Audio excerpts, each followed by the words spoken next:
Are you struggling to come up with original content week in and week out? Start a podcast. Interview your ideal clients, let them talk about what they care about most, and never run out of content ideas again. Learn more at sweetfishmedia.com.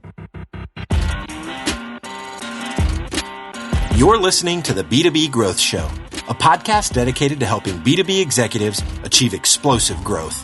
Whether you're looking for techniques and strategies or tools and resources, you've come to the right place. I'm James Carberry. And I'm Jonathan Green. Let's get into the show.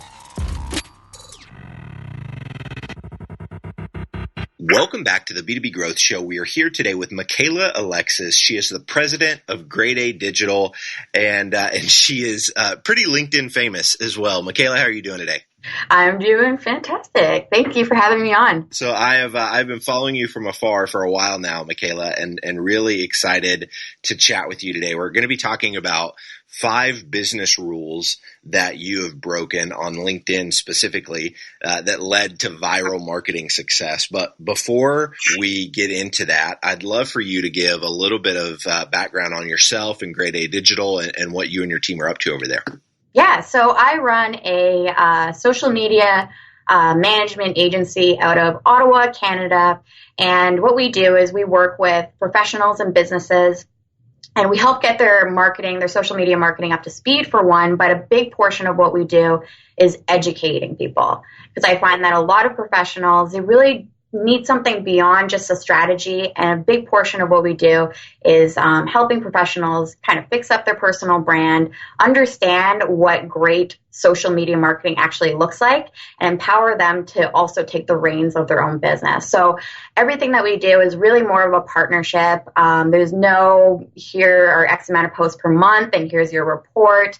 We really want to empower people to understand how fun and exciting social media actually can be. I love it. And so, Michaela, we were just talking offline about your story and how your personal brand has really shaped and directed your career. You said that your first viral post was, I think, March of 2016. Could you kind of take us back to that moment and tell us how that post has really transformed the way that you think about social? Yeah, definitely. And what's funny is, and it's kind of embarrassing to say it, but when I started building my personal brand, I didn't even know what a personal brand was. I just knew that, as a job seeker, there had to be a better way of doing things. And being a marketer for such a long time, we kind of get into this mode where we're creating all this great content for the companies that we work for. But when it comes to ourselves, we don't have that same mentality. So I thought in my head, I'm creating all of this content for businesses that I'm working for to kind of warm up the audience and draw people in. Why am I not doing that as a person, as a professional? And that's where I got the idea to start writing every day on LinkedIn, really working on how to communicate effectively as a human, not necessarily as a corporate brand. And my first article went viral in March of 2016. It was called How I Landed My Dream Job in 2 Weeks on LinkedIn. And that was just incredible. And that was like a light bulb moment for me because, as a marketer, the first thing that you want to do is figure out exactly how that happened, right? Because you don't want it to just be some sort of accident that you can't replicate. And what I noticed is that it was relatable. That was pretty much it. It was relatable. I had the right intentions. I went into it trying to help other job seekers look for careers as well. So there was no sell as part of the whole article. And that's when I just started to focus a little bit more about sharing my experiences, growing in my career, what failure looked like, just talking about things that people weren't necessarily talking about in the business world. Yeah, and you said was that a published post or was that a status update? What was the format of that post that went viral? So I have a little bit of an interesting formula. I don't have this as part of my notes, but I actually do both because I think that people learn information in different ways. So I like to give people options. So with that article in particular, the article went viral, but the update also went viral. So normally people will publish an article on LinkedIn and then leave it at that. I like to take that article and create kind of like a summary of what's included in the article and why people should care about it. And then include some sort of photo that kind of tells more of the story and gives it more context. So that was the first time that I did that, and realized pretty quickly that that was definitely the way to go, because then you're kind of doubling up and you're giving people multiple options to learn your story. Got it. I love it. I love it. And so I want to dive into these 5 business rules that you've broken on LinkedIn, Michaela. This first one that we talked about offline is this idea of embracing rejection and failure. Can you talk to us about this one? Sure, yeah. So a really weird thing happened when I started building an audience. So I love getting rejected now.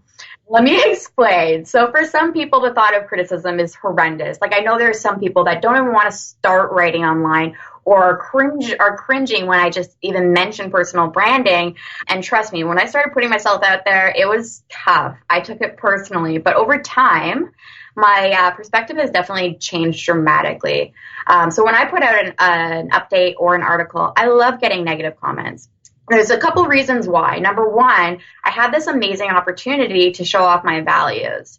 I've gotten so many kudos just for handling negativity that it's really a shame that there's no sort of award for fighting internet trolls, because I would be top of that list. I already have my winning speech prepared. But no, seriously, I've met so many new people that have connected with me just because of how I've handled a negative situation, and wanted to learn how they could also do it as well. Because, you know, there are internet trolls, but there's also real life trolls as well. So that's a great skill to just learn. So you actually, you go head on and engage. I love to. Okay. Yeah. So is there ever a troll that you won't engage with? Definitely. I always think of my community in mind. And, you know, if someone's saying something that's just incredibly offensive, and not just towards me, but towards other people that could be in the thread, I kind of like try to put my followers first. But if I do see that there's an opportunity to engage in a conversation, then I think that's really important. And it's also important to show that negative feedback is not going to kill you. That's okay. But what will kill you is regret and not putting anything out there to begin with. Yeah, I've recently started getting trolls as I've been doing daily content for the last 2 or 3 months now, and so I've taken a similar approach to you. There are some comments that I just don't feel like are worthy of engaging with, and I'll either delete the comment or just kind of leave it alone. But for the most part, I feel like there's always a way to engage it and start a conversation out of it. So I love that idea of you're almost looking forward to it. It's so weird. Where most people are. But there's some other reasons too why they're really helpful just from a business perspective. So number 2 is that I want to reach and help as many people as possible, and comments, whether they're positive or negative, help me to do that. So when somebody leaves a negative comment, my update or my article is going to reach that person's entire network. So I'm grateful for the opportunity to reach an entire new audience that I wouldn't have otherwise. I love it. I love it. Okay, so that's kind of the embracing rejection and failure portion of this. Now I want to talk about this common, I guess, LinkedIn etiquette to not bring your personal problems to work. Yeah. You have brought your personal problems to work, and it's come to a lot of success, or it's resulted in a lot of success on the platform. Talk to us about that. Yeah, so when I first started writing on LinkedIn, I went the safe route, which I thought it was how you're supposed to write. You write about what you do for a living, and people do that rather than talking about who they actually are. So I had to really shift my perspective from the writer to the reader and think about what I actually wanted to read about. You know, we're so used to seeing the highlight reels of other people's lives, that we assume that that's what we're supposed to showcase as well. And what happens when we do? We end up in this game of who has the greatest life, and it becomes exhausting. And I think that's where a lot of people become turned off of social media in general, because we get this almost like a comparison fatigue. At least I know I did. So instead of trying to compete with my audience, I chose to try and relate to them. So I started talking about the real stuff I was going through, the struggles of maintaining confidence through the job search, the stigma of unemployment, the shame of being laid off. And despite the common notion in business that personal problems have no place in the business world, the response from my articles was saying otherwise. So since then, I've continued sharing my experiences. And even as a boss now, I'm openly sharing my challenges and actively working to de-romanticize management. I want people to feel like I'm just like them. And, if I can do what I'm doing right now, they can as well. Has there been any negative or any downside to that approach that you found up to this point? Probably with the people that I don't necessarily want to be connected to. And that's what it really comes down to. What types of people are you trying to reach and what kind of relationships do you want to have with those people? I'm not looking for, these surface level kind of let me talk about my opinion and you talk about your opinion. I really want to talk about things that I think are important. Got it.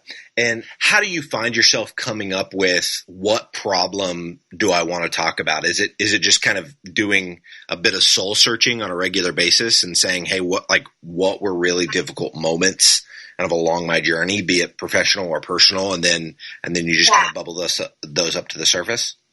I think in the beginning it took a little bit more searching because I was trying to figure out what people were interested in hearing about and what experiences they wanted to know more about. But as time has gone on, my audience has told me what they want me to talk about. I get messages, hundreds of messages on a daily basis of people telling me exactly what they want me to write about or what they're dealing with. And so I just take that information and it really allows me to give back value because I'm talking about how I've overcome those same challenges. I love it. This third business rule that you have broken on LinkedIn is alienating people on purpose. Yes. Talk to me about what this one looks like for you. So when I started building an audience on LinkedIn, a friend / mentor of mine told me, he's like, you're trying too hard to be everything to everybody, Michaela, and eventually you're going to get to a point where you're going to have to take a stand, you're going to have to share your values, and you're going to have to zoom in on your niche.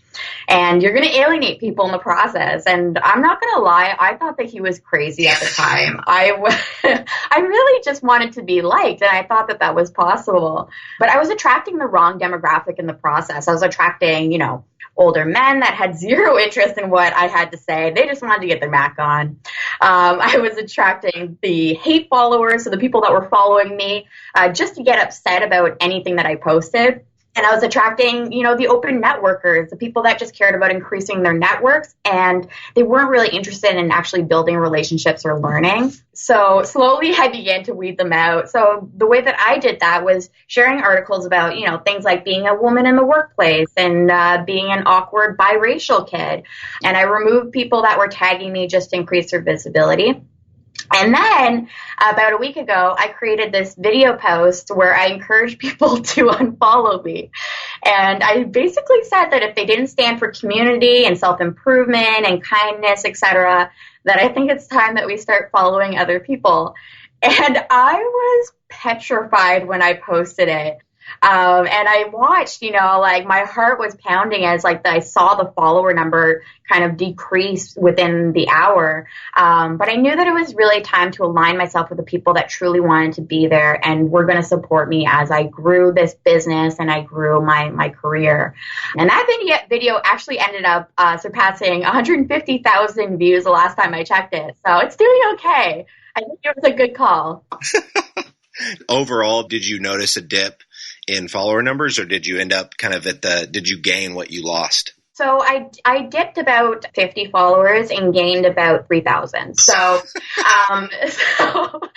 And what's a great thing is that, you have people that are reaffirming that they want to be there, that their values are aligned with yours. And that was really nice to see. And then gaining the new people that wanted to be there as well. And we're going to read my things and interact with my content. Yeah, I love it. So this fourth business rule, Michaela, is ignoring the hierarchy. What does that look like? Yeah, so when I graduated, I was basically told what I needed to do to succeed was, work hard, keep my head down, pay my dues, and respect management. And I did that, and it didn't get me very far. And here's one of the reasons why. I did not know how to effectively communicate the value of the skills and knowledge that I had. And that's really key. That is a missing piece for a lot of people out there. So LinkedIn was an incredible opportunity for me to basically skip the line and show off what I knew.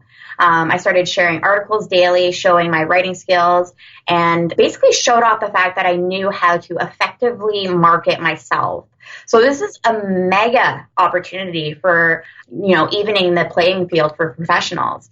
And it's really allowed me to reach people at the top within a click of a button. Yeah. So what's been really cool for me is watching, from the very beginning when I was looking for work to me putting out all these articles, establishing a mug museum where I asked people to send in mugs and I would share their company mugs online.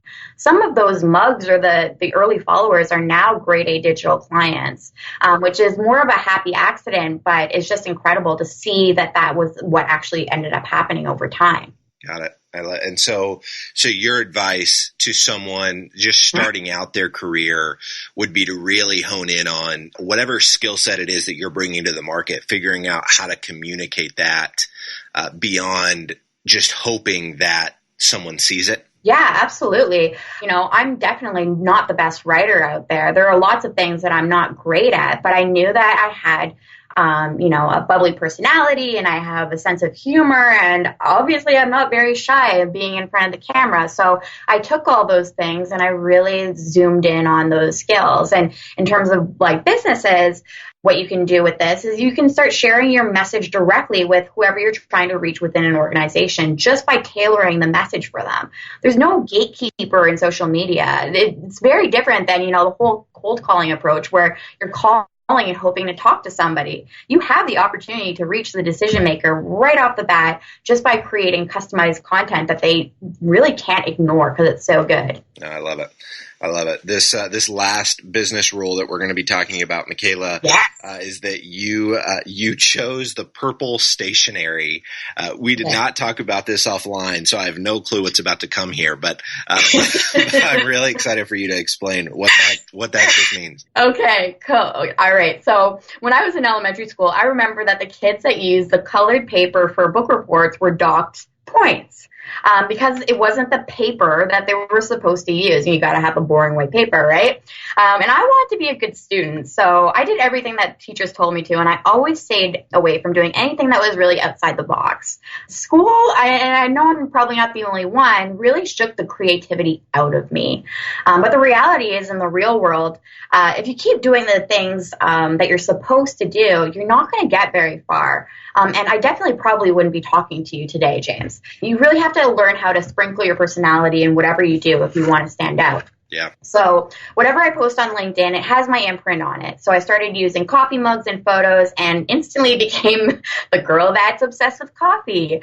I started using the signature Love and Coffee and have followers that actually will use that signature when they send me messages. I never used a normal resume when I was looking for work. I turned it into a Willy Wonka style chocolate bar. I shared selfies on LinkedIn, which were considered like a cardinal sin on the platform not long ago. And I got a lot of flack for doing it, but I wanted people to see my goofy face and be able to connect with me on a different level. And it felt right. And I even chose profile photos that every LinkedIn expert out there would say are absolutely terrible. Like my current photo, half my face is covered by a coffee mug. But again, it just feels right. And is my profile perfect by LinkedIn standards? Absolutely not, but it's me.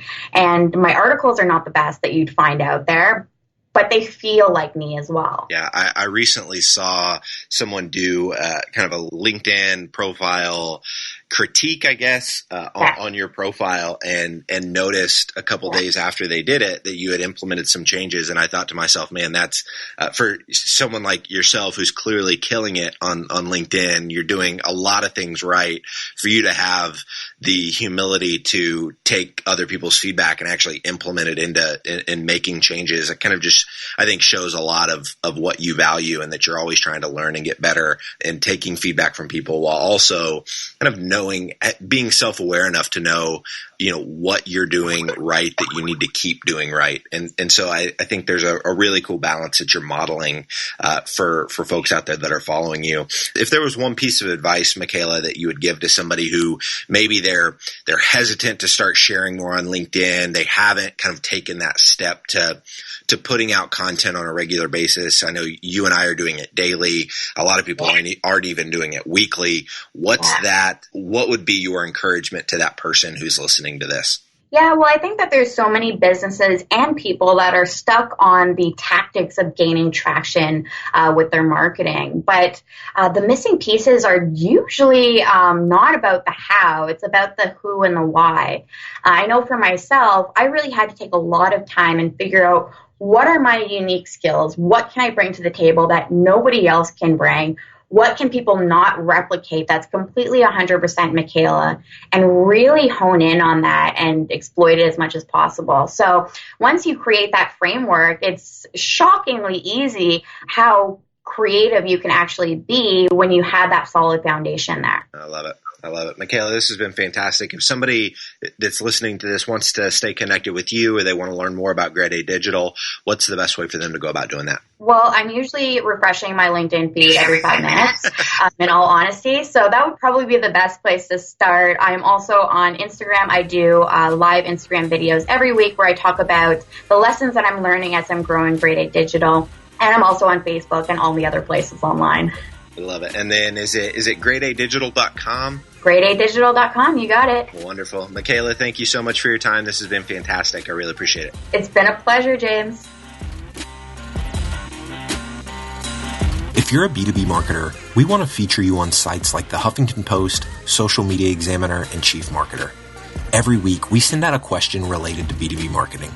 We use the responses to those questions to fuel the content we write for really popular websites. So head over to sweetfishmedia.com/questions and sign up today. Thank you so much for listening. Until next time.